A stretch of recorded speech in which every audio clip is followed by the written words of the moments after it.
পশ্চিমবঙ্গে কি সত্যি শেষ হয়ে গেল মমতা বন্দ্যোপাধ্যায়ের যুগ?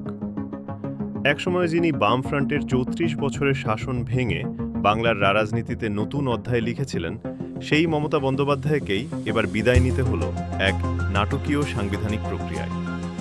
বিধানসভা নির্বাচনে বড় পরাজয়ের পরও মুখ্যমন্ত্রীর পদ ছাড়তে রাজি হননি মমতা।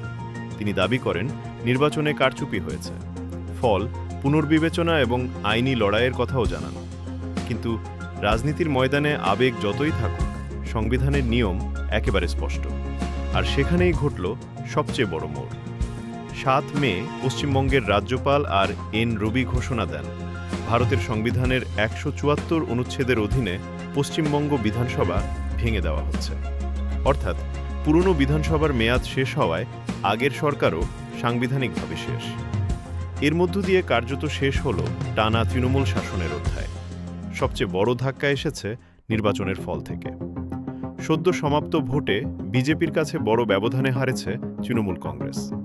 একসময় যে দলকে অপ্রতিরোধ্য মনে করা হতো, সেই দলই এবার ক্ষমতা হারালো। তবে মমতা বন্দ্যোপাধ্যায় সহজে হার মানার মানুষ নন। ফল ঘোষণার পর থেকেই তিনি অভিযোগ করে আসছেন ভোটে অনিয়ম হয়েছে। তার দাবি জনগণের প্রকৃত রায় বিকৃত করা হয়েছে। কিন্তু বিরোধীরা বলছে সম্পূর্ণ উল্টো কথা।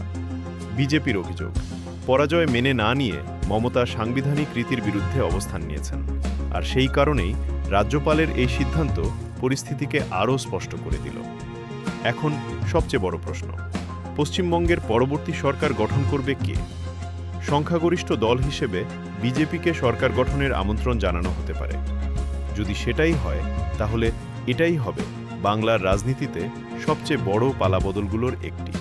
কারণ এক যুগেরও বেশি সময় পর প্রথমবারের মতো নবান্নে আর থাকবেন না মমতা বন্দ্যোপাধ্যায়। আর সেই প্রশ্নটাই এখন পুরো ভারতের রাজনীতিতে ঘুরছে।